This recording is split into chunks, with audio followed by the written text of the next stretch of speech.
Welcome into the Football Guys Fantasy Football Show. We're taking a look at the Week 8 starts and streamers. Dave, this is an interesting one. Not a lot of bye weeks this week. Actually, No zero buys. bye weeks this week. Yeah. It seems like it's weird because you'd think that without the bye weeks, there's not as many questions, but now it's like looking at a Cheesecake Factory menu. There's just so many options that maybe sometimes you don't know exactly what to pick. It is weird. When I was doing rankings yesterday, it was definitely a bit of a trip when I'm just like, why are some of these guys that I really like so low in my rankings? Like, what do you mean Tyrone Tracy is my running back 30? And it's just, well, Right. yeah, nobody's on bye this week. So we're playing with a flush deck this week. Everybody is active. It makes it a little bit easier to make those start sit decisions when you've got a full roster to work with. So why don't you kick us off? We're gonna be all business today, all business all the time. That's who we are. Very, very business like, all the business. So kick us off with your Week 8 start. First one here is gonna be Ricky Pearsall going up against the Dallas Cowboys. So, of all the people that I'm going to talk about today, Ricky Pearsall is the deepest one in my rankings. But I still think that there's reason to start him this week. And I said that, like, not only is this a guy you're putting a heavy bid on earlier this week, but he's a guy that you can immediately put into your week 8 lineup. And looking at this matchup, it has the fourth highest over and under of the week with an implied total of 28 points for San Francisco. You wouldn't think a matchup with San Francisco, one of the league's best defenses, would have an over under like this, but Dallas's defense has been bad this year, and San Francisco has looked really good on offense. As of Wednesday, Juwan Jennings and Deebo Samuel have both missed practice. Deebo Samuel was hospitalized with pneumonia earlier in the week after playing, what was it, like one snap? Like he did go out there last week and It was just like didn't do two much. snaps, and then he felt the urge to jog off the field Yeah, with pneumonia. Like, my dog, you can walk. It's okay. yeah, We'll get a yeah. card for you. Juwan Jennings missed last week with a hip injury that's still bothering him, so he hasn't practiced yet. And of course, that could change, but I think if Deebo Samuel and Juwan Jennings play, both of them run the risk of being limited in this matchup. Last week, in Ricky Pearsall's first NFL game ever, he led the wide receiver room in snaps, routes run, targets, and receptions. And this offseason, we talked a lot about his versatility, and wouldn't you know it, 47% of his snaps were out of the slot, and 53% of his snaps were outside last week. I mean, he is a versatile player that they can move around in different spots. The efficiency was obviously disappointing. 60% catch rate. He had 0.68 yards per route run, but the usage was very promising. And I like to see that, especially with a guy who's making his NFL debut. So he's my wide receiver 35 on the week, which makes him kind of a back end wide receiver 3. But in a week with no bye weeks, that's a pretty bullish ranking. I've got him ahead of Deontay Johnson at Denver because we're going to see Bryce Young under center again. I've got him ahead of Chris Olave in Los Angeles against the Chargers because I don't trust Spencer Rattler all that much. And you've also got Olave returning from the concussion. DeAndre Hopkins in his first game with the Chiefs, I'm starting Ricky Pearsall ahead of him. Tyler Lockett against Buffalo in a pretty nice matchup, but I prefer Ricky Pearsall there. Cortland Sutton, who has been very boomer bust this year. I've got Ricky Pearsall ahead of him, so pretty bullish ranking on Ricky Pearsall this week, getting him inside my top 36. And a lot of that is also going to depend on whether or not we do have Juwan Jennings, Deebo Samuel, these guys that it's looking like they don't play. But my thing is this is that if you go out and you spend the waiver wire fab or your priority on Ricky Pearsall, and then you end up with this moment here where there is no Brandon Ayuk, no Deebo Samuel, no Juwan Jennings, no Christian McCaffrey, when else are you going to start him? If you're not starting him this week, then you kind of wasted your money on the waiver wire. Yeah, that's how I feel. And I mean, we know they want Brock Purdy to throw, and he has looked really, really good this year. We've seen how just the role that a player can play. We saw Juwan Jennings just running those deep crossers a few weeks ago, and he went for 125 yards and 3 touchdowns. I'm not saying that that's what Ricky Pearsall is going to do, but if Kyle Shanahan chooses to put him in that role where he's the guy running deep crossers downfield, the ceiling is sky high. And if he's not, if he's the guy that is more of the volume play, kind of like he was last week, catching balls near the line of scrimmage and hoping to make plays after the catch, then you're looking at a Deebo Samuel type of ceiling. So there's multiple outs for Ricky Pearsall to really find production this week against Dallas. Back to more business. If you're watching this already here on YouTube, please give this video a quick like. comment down below with your start sit questions. We'll do our best to get back to you on those. And of course, make sure you're subscribed to the YouTube channel because we're giving you these episodes every single week. And then on Sunday mornings, we got our live start sit Q&A with Joey Wright, Jagger May, guys that you have seen on the show recently as guests. So you're used to their faces and their beautiful voices. And if you're listening on Apple or Spotify, take a second to give a 5-star review of the show. It helps us out a ton. Dave, I'm going to give my first start of the week. Let's hear it. And it might seem a little bit more obvious, but I think that what happens is with so many options on the menu, we start to lose trust in certain players. And I'm going to go with J.K. Dobbins going against the New Orleans Saints. And our friends over at Field Vision give this a plus 23 on their matchup index. And that is a good matchup.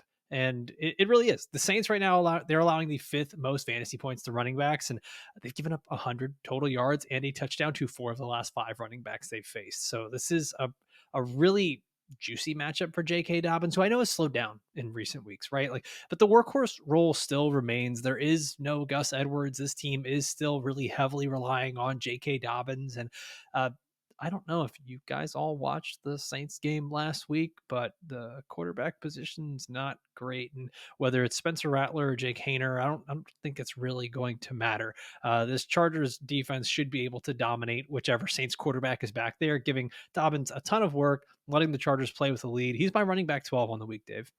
Yeah, I'm just gonna say real quickly, this is a start show, but you brought up the Saints. Man, I want to bench like all of my Saints this week. I've got Alvin Kamara, who was looking He's the great only to one I'm start the starting. season. I've got Kamara behind J.K. Dobbins though. Like I am so low on everybody. I've got Chris Olave outside of my top 36 wide receivers. I am, very very low on Alvin Kamara this week. It's scary, and I'm with you. I'm very bullish on J.K. Dobbins. I've got him well ahead of consensus. He's my RB 17 on the week, or I'm sorry, my RB 16 on the week in the same tier as Josh Jacobs and Aaron Jones. The production has not been great the last few weeks, but the usage has still been there. We definitely got blinded early in the season by the wild efficiency through the first 2 weeks, and while that has come back down to earth, the opportunity share has just continued to grow. So the Chargers haven't looked great so far this year, but he is getting a healthy dose of volume. Next up on here, David, you're going with I guess it's now our shared child, Khalil Shakir, going up against the Seattle Seahawks. And I think a lot of people expected that his role might diminish, but you and I both said that this could actually be very good for Khalil Shakir. So tell us why he's one of your starts of the week for week 8. This game has the second highest over under of the week. The Buffalo Bills playing in Seattle, or I'm sorry, playing in Buffalo against the Seahawks.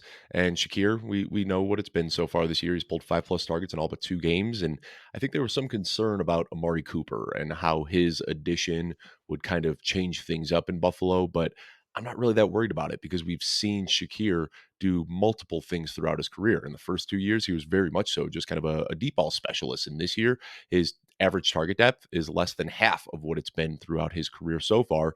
He's getting his touches near the line of scrimmage as kind of an extension of the run game where they're just getting the ball in his hands and letting him make plays. So Amari is going to work in the intermediate parts of the field. And I think this gives Shakir the opportunity to be a little bit more elastic in what he can do. Where now that they have a legitimate wide receiver one receiving threat, now they can ask Shakir to do some of the deep stuff he did in his first 2 years while also getting some of the underneath routes. And I think this just opens up a more versatile role for Khalil Shakir. So, I'm a believer that a rising tide lifts all boats. And I think that Amari Cooper there is just going to be a benefit to this entire offense. He's my wide receiver 33 on the week. So I've got him a few spots ahead of Ricky Pearsall. So I'm starting him ahead of all of the guys that I'm starting Ricky Pearsall ahead of. And then the one other guy that I have kind of sandwiched in there ahead of Ricky Pearsall and behind Khalil Shakir in my rankings is Keenan Allen going up against Washington. So really good matchup here. Inside my top 36, just trying to get him in my lineups where I can. And I think it just needs reminding because a lot of people are going to think, well, Amari Cooper's there now, Khalil Shakir is worthless, and I don't see that being the case whatsoever. I think we see a more pass-heavy attack, and we see more opportunity for Khalil Shakir now that they have a legitimate wide receiver one. Man, I gotta say, as a Dolphins fan, it is so frustrating and so disheartening that this was supposed to be the year that maybe the Dolphins take over the AFC East and the Bills would slow down, and it has not mattered.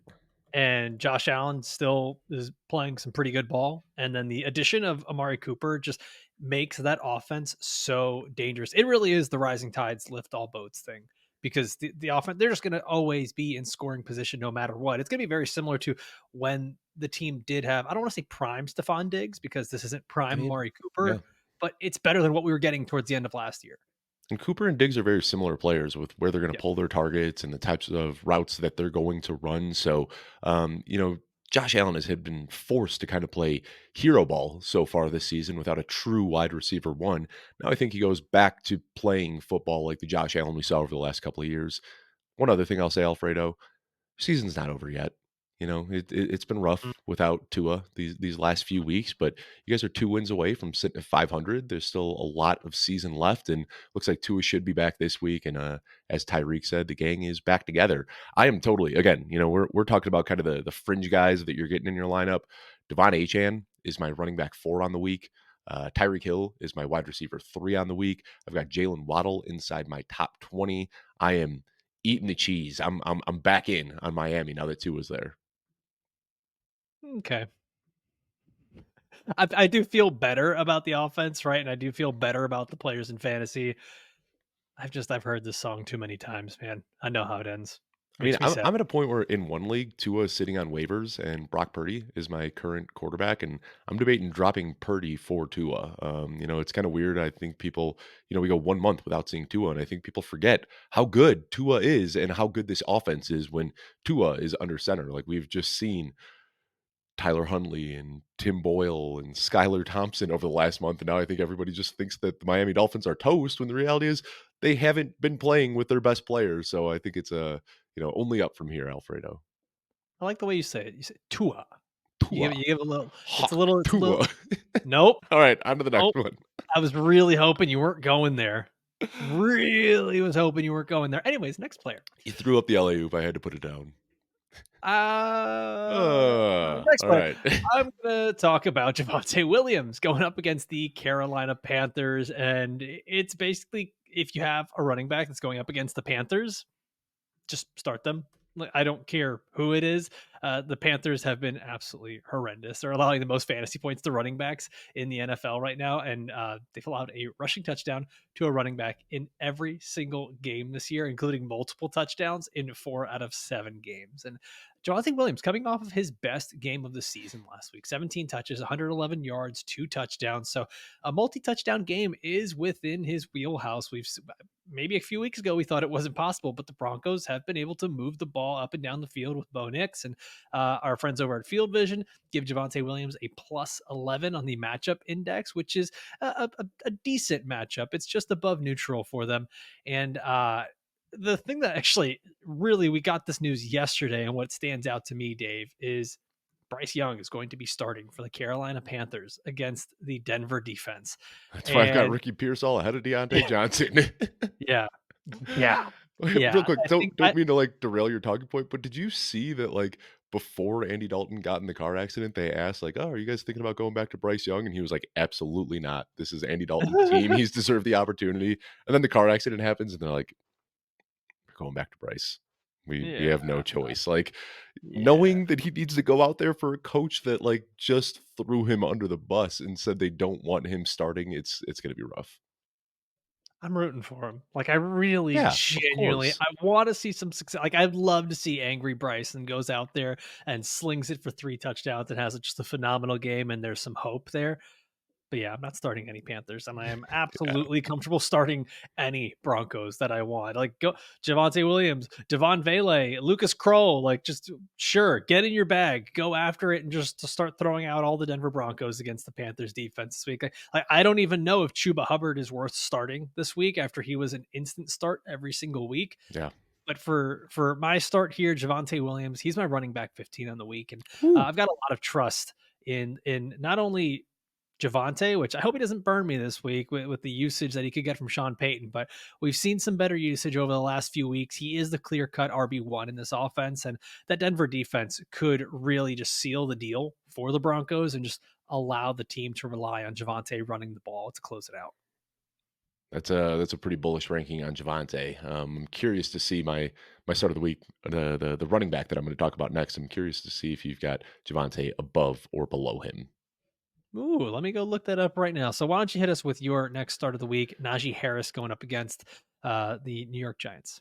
Is this the third time that I have had Najee Harris as my start of the week? Like I didn't think that the year Third time in 2 weeks. 2024. Yes.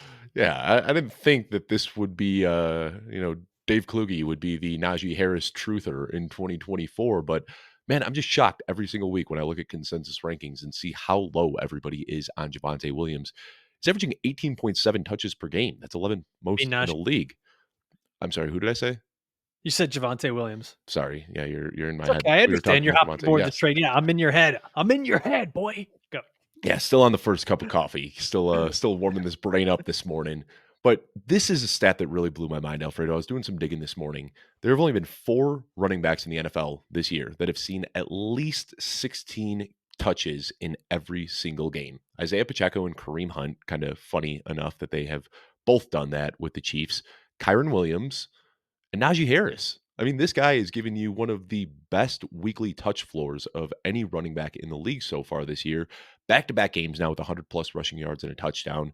And I think we just expect this entire offense to be better now that Russell Wilson is there. You know, we don't have the threat of Justin Fields stealing goal line carries from Najee Harris. I mean, just imagine how differently we'd be viewing Najee Harris if he had 2 rushing touchdowns in the game 3 weeks ago instead of Justin Fields. But Justin Fields was there, kind of vulturing goal line touches from him, and I think given what we saw last year from Najee Harris, that caused people to sour a little bit as well. But I expect this entire offense to be better. I have Najee Harris inside my top 20 on the week. I'm starting him ahead of some big names. You know, I got him ahead of Tony Pollard going up against a really tough matchup against Detroit. I've got him ahead of Brian Robinson, who has a pretty tough matchup against Chicago. I've got him ahead of James Conner going up against Miami. I've got him ahead of James Cook tonight going up against Seattle. Najee Harris inside my top 20, and I don't think a lot of people have him there. I've got Najee Harris as my RB 21, right behind James Cook, but ahead of Brian Robinson Jr. So yeah, he's pretty far behind Javonte Williams for me, and maybe I'm a little too bullish on Javonte, but I just knowing that we can get the multi touchdown ceiling there, and what the floor could be against that Carolina Panthers defense. I want to see it one more time with the Steelers before I'm ready to just buy in. And I don't know, maybe I'll need to see it a couple more times because it seems like everyone is really ready to say, "Oh man, Steelers are back. Russ is back. George Pickens is an all-star wide receiver, and Najee Harris is going to be that plug and play every single week starter." And I'm just not there yet. I think that it's kind of the same thing I said with the Dolphins. Like I've heard this song before. I think we've heard this song before with the Steelers, and every time we get a little too excited, they can bring us right back down. And Arthur Smith is still the offensive coordinator there, so like there's I think I said this on yesterday's episode as well. There are just enough things there that concern me. Yeah, and I mean, I will say even before Russ, 2 weeks ago, we did see Najee Harris go for 122 yards and a touchdown, and that was a nice matchup, against the Raiders. But this is another pretty nice matchup here. We talk about our friends over at Field Vision; they've got this a plus 17 matchup against the Giants. So we definitely saw it last week with Russ Wilson, but we also saw it the week before with Justin Fields. And I've said it, I don't know if I said it on yesterday's show, I think with Jagger, where I said, like, Najee Harris has put some really good plays on film this year. He was kind of got this reputation as just a plotter over the last couple of years. And I don't know if it's because it's the contract year or what, if he changed up his diet or his conditioning or what, but he looks like he's got a little bit more burst, a little bit more speed, a little bit more power than he has over the last couple of years. So I'm buying into it. One, because I just like what Najee Harris has looked like this year. And two, we've seen the production now in back-to-back weeks, and I want to ride that hot hand. Yeah, I mean, Najee, he's not a bad running back. It's just He's not. always been the fact that it's been a bad offense. He doesn't give you the explosive plays all the time, and he's been splitting the carries and the touches. So I get I'm smelling I, what you're cooking, I Kimasabi. think I got it. I think the other thing with Najee Harris too is that we set expectations way too high. And Najee Harris, we got like his rookie season, he was catching passes from a noodle-armed Big Ben and gave us Yeah. unbelievable fantasy production. This is a first-round pick with a prolific college career, and I think people just immediately wanted to vault Najee Harris into being a top 3 dynasty running back. And Now we've seen enough over the last couple of years that he's never going to live up to that expectation. But because he didn't live up to the lofty expectations that we put on his shoulders, doesn't mean that he's not a good running back. Like he might not be a top 3, top 5 guy like we had hoped for, but I think Najee Harris is probably a top 15, top 20 running back. Like he is still better than most starting running backs. And just because we expected so much from him early in his career doesn't mean that we should knock him now, you know, uh, well into his NFL career when he's still doing good things as a running back. Yeah, I'm not going to fault you on that one. I don't have him in my top 20, but he's right there on the outskirts at running back 21 this week. So he's still very much a capable starter. I'm going to give you my last guy here on the list, and I'm willing to trust Tank Dell going up against the Indianapolis Colts. And a lot of this is not just trusting Tank Dell, but I trust CJ Stroud again after last week's debacle.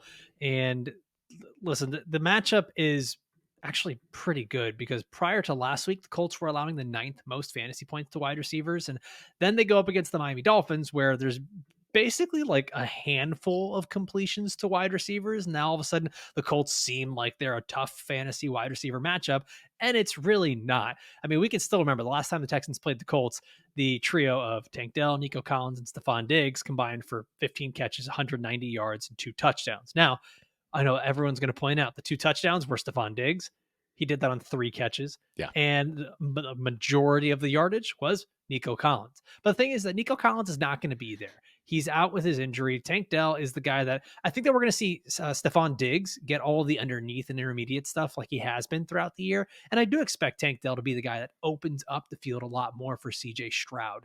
And what I want to point out this as well is like, I think we oftentimes don't look at all the context that comes into where defenses are ranking in fantasy points allowed, and we forget to look at actually who they've gone up against. And the Colts were already like top 10 in most points allowed to wide receivers, and that was going up against the Tennessee Titans with Will Mhm. Levis, the Pittsburgh Steelers with Justin Fields, who was not passing as much throughout the early part of the season, and the Chicago Bears in week 3 with Caleb Williams when he was still figuring things out. So this is a team that really, I mean, Dave, they might be even worse going up against a good quarterback. So I'm willing to trust CJ Stroud and trust Tank Dell this week going up against the Colts. He's my wide receiver 20 this week. He's my wide receiver 27, so I'm a little bit cooler on him. I can't help but be concerned that last year's injury and this car accident from the offseason are affecting him a little bit. Like, and without Nico Collins, like they're clearly trying to get him the ball, but we just see these near misses and struggling to separate a little bit like we didn't see last year. So I'm a little bit cautious. I want to believe because I love Tank Dell. Talked about him a ton this offseason, but it just doesn't he doesn't look like the player he was last year. And again, I mean, I've still got him in starter consideration. He's inside my top 30, which means most people don't have the luxury of benefiting or of benching him. But I think I'm just a little bit cooler on him this week than you are. But there's nobody that I would love to be wrong on more than Tank Dell. I mean, we haven't this wasn't an issue for him a couple of weeks ago going up against the Vikings, where it's 5 catches for 62 yards. And I mean, even just last week, the week prior to that, going up against the Patriots, 7 catches, 57 yards. He may not look like the exact same player because of the injuries, but I do think that the production can still be there because of the role that's available for him. Yeah. So And I even mean, if we're we're getting getting we're getting excited about 5 for 62. Last year, this guy was going, looking 7 for 72, 5 for 145, 6 for 114, 8 for the difference is with 149. I mean, like Yeah, he the was difference is with balling Stephon out. Diggs now, Right. with context, right? Like with Stephon Diggs, he's not going and balling out for 8 catches and however many yards. But now without Nico Collins, that ceiling is probably still there, or a lowered ceiling. So even I would say this, I would say 75% of Tank Dell in the Nico Collins role going up against the Colts to me is a top 24 fantasy wide receiver. If we're going to just measure it out that way, that's how I'm going to see it for this week. Like I said, I'd love to be wrong, man. I'm rooting for Tank Dell. I just hope that those injuries are behind him because it's been a pretty rough start to the 2024 season so far. All right, let's get into our listener questions. Every week, we ask you guys on Thursday mornings to please submit your start sit questions over on Twitter, and you can follow us. I'm at Alfredo A. Brown. You can follow Dave at Dave Kluge, and make sure that you're following Football Guys as well.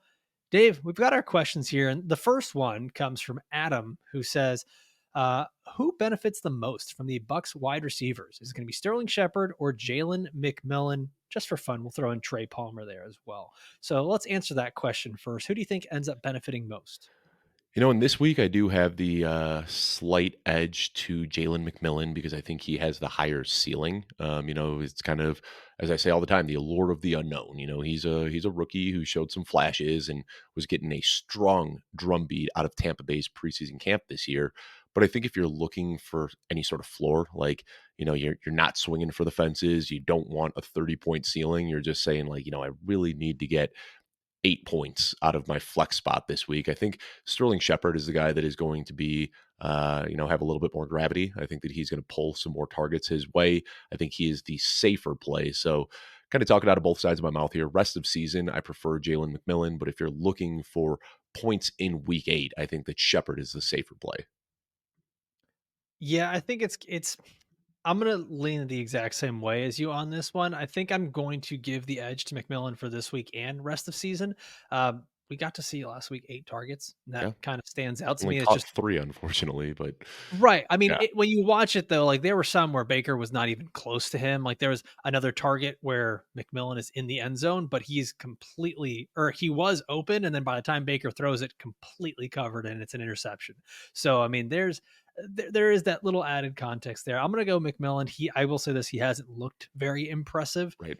and so that's the thing is we're kind of hoping that with a bigger role the more opportunity can kind of give us a little cologne and make it not so And, stinky, the performances out there. and I'll also say, like, people that are hoping that like Sterling Shepard is just going to step into the Chris Godwin role and Jalen McMillan is going to step into the Mike Evans role. It's not how this works. Like those are two all pro wide receivers. And I think that missing both of them, pushes Baker Mayfield out of starter consideration for me. And I understand the allure of wanting to just say, like, okay, well, next man up, Sterling Shepard, Jalen McMillan. The reality is I have both of these guys outside of my top 40 this week, which means that I'm not especially excited to start either. I think that, especially with, no teams on bye this week, it's okay to just bench Bucks wide receivers and look for other options in your lineup.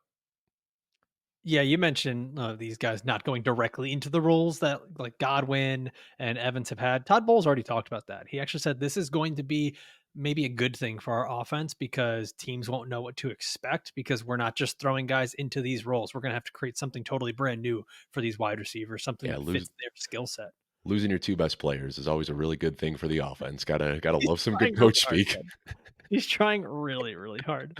This is actually Adam, great that we don't have our 2 best players. We're fired up, yeah. blessing in disguise.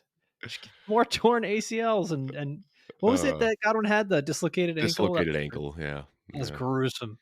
All right, the other question here that Adam had is Cedric Tillman the wide receiver 1 in Cleveland going forward, or was week 7 a fluke? I think that's another very good question. And sheesh, we could talk about this a lot more than just like a simple start sit question. I do have Cedric Tillman ranked as the wide receiver 1 this week and rest of season. We kind of talked about this again. Cedric Tillman, I think, is sneakily like kind of a good pairing with Jameis Winston. Like Cedric Tillman isn't a great separator. He's not a guy who is going to benefit from timing routes.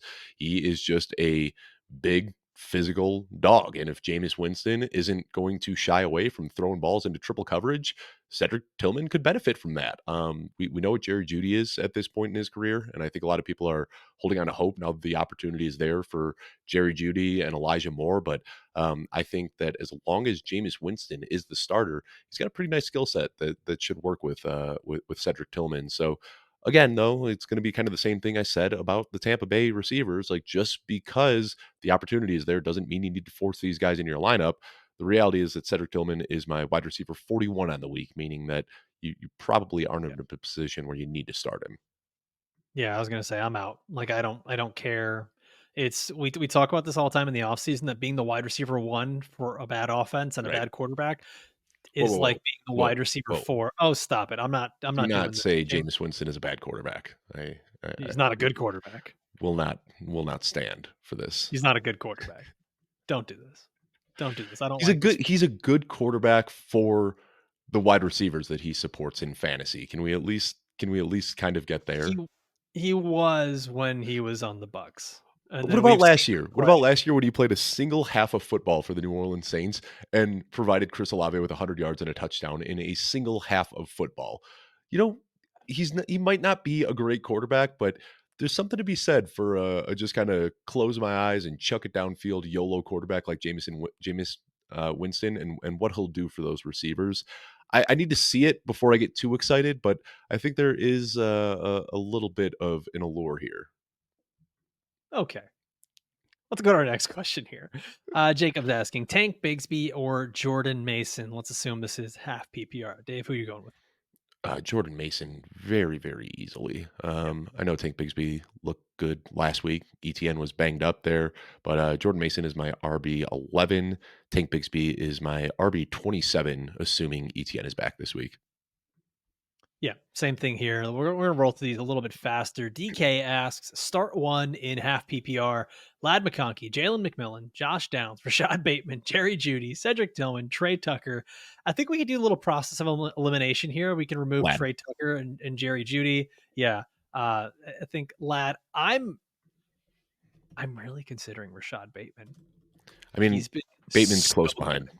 Yeah, I've got Lad McConkey as my wide receiver 31, and I have Rashad Bateman as my wide receiver 38. So close, but I've got a slight edge to Lad here. Yeah, I'm double checking my rankings right now. Rashad, yeah, I've got him around wide receiver 37, Might be and then putting too much weight Lad, in it, but it seems like yeah, these Baltimore Cleveland games in Cleveland are always just like low scoring slugfest. And I feel like I'm a little bit cooler on the Ravens this week than I've been in weeks past, just because it seems like these games in Cleveland always end up sloppy and just like 12-15 finals. We've seen Bateman look really good over the last few weeks, but as much as I wanted to just vault him into my top 30, I'm a little cautious. man, I really want to look this up while while you answer the next question. But Rashad Bateman has been something crazy like the wide receiver 10 over the Oh last yeah, 4 weeks. yeah, it's It's all coming nuts. He together. is. It only took what 5 years, but we're Yeah. getting there. I mean, We're I'll getting say when I shared my underdog exposure before the season kicked off, Rashad Bateman was my third most rostered wide receiver, and I don't think there was a single comment on my exposure that wasn't in regards to like, what the hell are you doing with Rashad Bateman this year? And whoo, it's happening, and that feels good when you can hit on a 16th rounder like that. Yeah, man. Rashad Bateman. I hope it keeps going. Next question on here. Rachel asks, she's lost Ayuk. This team, I started 0-4. Now I'm 3-4. So we're competing. All right. Keep the momentum.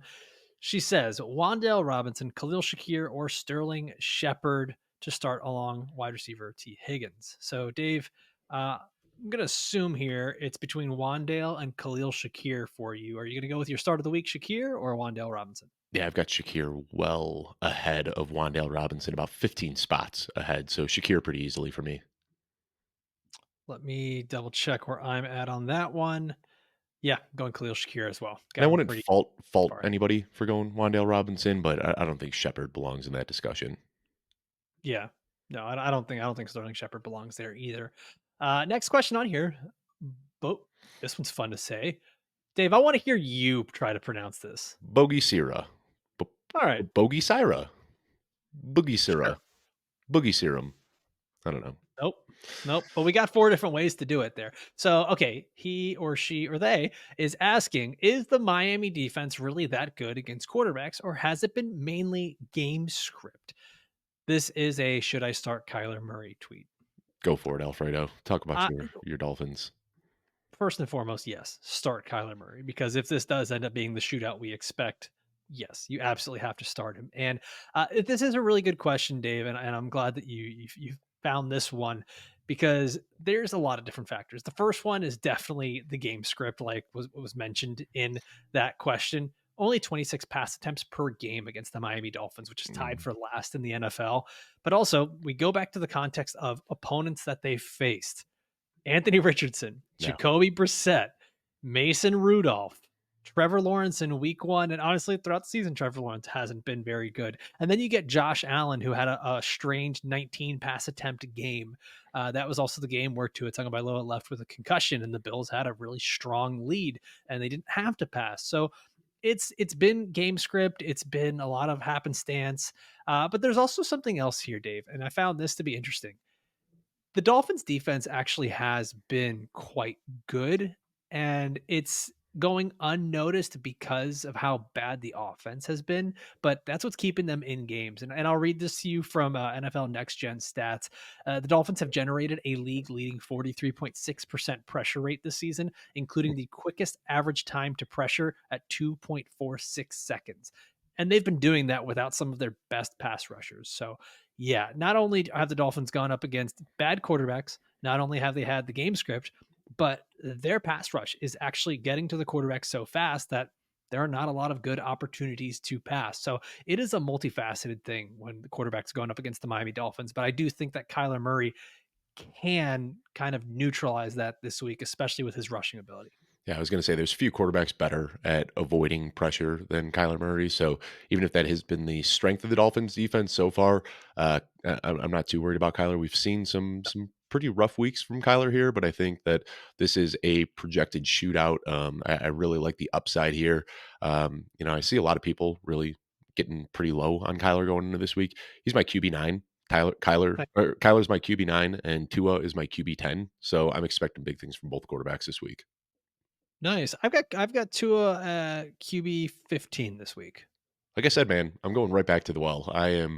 I'm very in on the Dolphins this week, and maybe it blows up in my face, but this isn't like there's not going to be any mobility concerns. It's not like, Tua is coming back from an injury or something like that. Like typically concussions, once you've cleared concussion protocol, are something that is in the past. And of course, there's risk for re injury there, but it's not like, over a month removed from a concussion. I don't expect there to be lingering effects. I mean, he should just step in and be the Tua that he was at the beginning of the year. Yeah, my only fear comes from last time when this happened to him. Tua was way more risk averse. He wasn't moving around the pocket as much. He was getting rid of the ball as quickly as possible, not going through all the reads that were necessary. So we could get classic Dolphins, quick reads, get the ball out really fast, and just let these players do what they do best. So that's why I'm like way back in on Devon Achan. By the way, I'm expecting some quick passes to Devon Achan. And I was able to make that trade, by the way, in our listener I league. saw. Ended up doing Javonte Williams and George Pickens for Devon Achan. I like So it. Dude, Devon we'll see. Achane averaged like 27 points in the 2 games that Yeah. he played with Tua this year. Like the ceiling is there. He's going to be the wide receiver 3. That was not a quote by me. He will be the wide receiver 3. He's going to get a lot of passing down work. He's still going to get the handoffs. Yeah, like I said, my RB4 on the week, Devon Achane. All right, let's go through the rest of these questions here. Philly Cheesin asking PPR two flex, pick two of these four players: Chris Olave, Darnell Mooney, Najee Harris, Jawan Jennings. Who are you going with? Najee is the easy one for me, and I had to check my rankings because I thought that they would say this, but I've got Mooney ahead of Olave this week. That Saints quarterback situation is scary, and I want to avoid it. For me, it's Mooney and Najee. Yeah, same. Mooney and Najee. Olave is actually not even in my top 30 this week. The Same. the quarterback situation just scares the crap out of me, man. Hmm. Let's go to the next Who one thought we'd here. be clamoring for the return of Derek Carr? Look at us. Look at Ugh. us. Me here now on Twitter asks, in a half PPR league, I need two of Mixon, Jordan Mason, Kyron Williams, Ken Walker. Okay, first of all, Wow. Make a dope trade. flex. Yeah. Dope Like, flex. Yeah, go make a trade. what? Go get something because what are we doing? That is crazy. That's one of the With, most stacked running back rooms I've ever seen. with these three running backs, would you be 4. trading Jordan Mason? Or four, excuse me. But if you can keep three, would you be trading Jordan Mason out of this group because he's the only one with a foreseeable workload change? Yeah, and, like, I wouldn't even feel bad about selling low on Jordan Mason. Like, if I could bring in a quarterback or a tight end to, like, whatever weakness is on my roster, I'd be dangling Jordan Mason like a carrot out there to my league mates trying to address a roster weakness because I'd feel more than comfortable with a room of Mixon, Kyron, and Ken Walker. Um, this is a tough one, man. I'm interested to see what your rankings say. Joe Mixon is my RB3 on the week. We talked about it yesterday on our rest of season running back ranking show. I've got him in the same tier as Barkley and Henry because we've seen him just dominating in this new offense. Ken Walker is my RB5 on the week with a pretty nice matchup against Buffalo. But then Kyron is my RB7 and Jordan Mason's my RB11. So, like, all of these guys are RB1s for me. In this position, though, I think it's crazy as it sounds. I'm benching Kyron Williams and Jordan Mason. I hate those words coming out of my mouth. Yeah, it's not great, Bob. Not great. I think in this instance, one, I think that whether Cooper Cup and if he's returning this week, that is announced for certain, or it seems like he's going to. He is, and they're also saying a good likelihood that Puka plays as well, which is Okay. crazy. Yeah, And I mean, by the time this airs, we're only going to have a couple of hours until game time because it right. is the Thursday night football game. So, um, oh man, and I hate this. Just I'm definitely going with Joe Mixon going up against the Indianapolis Colts. Mhm. Oh, I have Kyron and Kenneth Walker at one spot apart from each other. Go with your heart. You know you love Ken My Walker. heart, You know I it. do, I You know it. do, I do. But we were talking about it yesterday. I Buffalo mean, Buffalo's been kind of a run funnel too. Like, their run defense has not been good.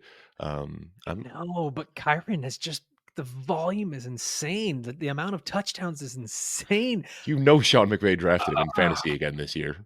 I know, I know. I think Like, if I if it's hilarious. There's nobody who gets more opportunities at the goal line. Like, they get inside the 5, and it is just Kyron, Kyron, Kyron, and if he doesn't score, they go for a field goal. Like, I've never seen a coach wanna get touchdowns to a running back more than Sean McVay wants to get them for Kyron Williams.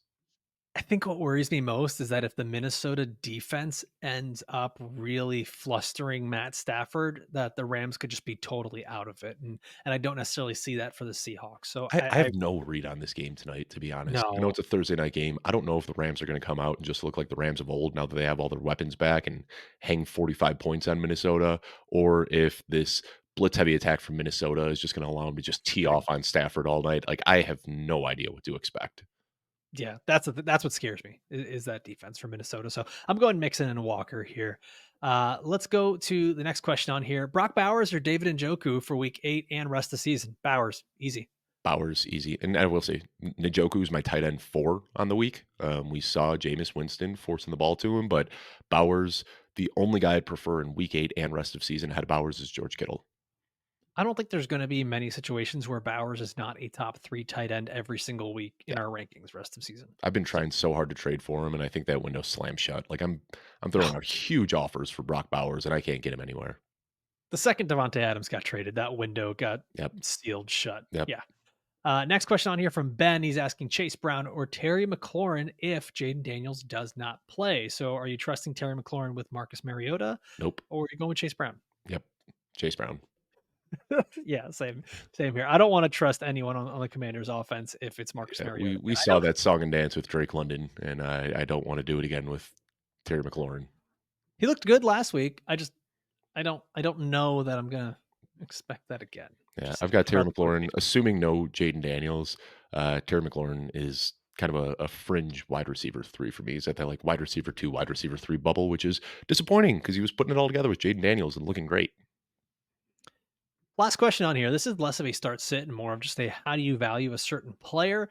So Grandma Winslow on Twitter, great great reference there. Family matters. Assuming Tua plays, how do you value Jalen Waddle, who's also dealing with an injury this week? When isn't Jalen Waddle dealing with an injury? This man Yeah, that's what I was gonna lives. say. He lives on the injury report. He just, like, who was it that made the joke? Was it you that said that you think he just, like, keeps snacks in the blue medical tent so he could just, like, multiple times a game, just, like, go, like, snack in the blue medical tent and then go back to the That field? wasn't me, but I wish I did say that. Yeah, That's great. yeah. I do trust Jalen Waddle this week. I've got him inside my top 20. I alluded to that earlier. Um, just a good football player in a projected shootout against Arizona. Going right back to the well, as I've said about 18 times on this show with the Dolphins offense. Please don't make me look dumb, Tua. Please, please, please, because I'm very much so in on Miami this week.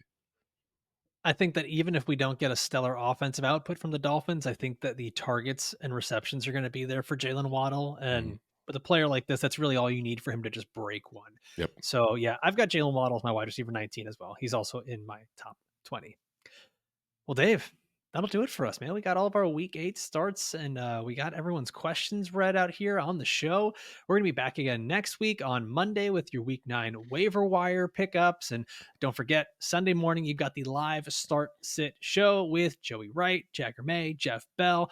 Everyone from our Football Guy staff joins that one. And they go on for quite a long time answering the questions answered per minute on that show is Rapid fire. phenomenal. Yeah. Rapid fire. It's phenomenal. Not like us. We take way too long to answer like 6 questions. So, yeah, enjoy that one, guys. And as always, I want to thank everybody for watching and listening all the way through. For myself, for Dave, we'll see you next time. Adios.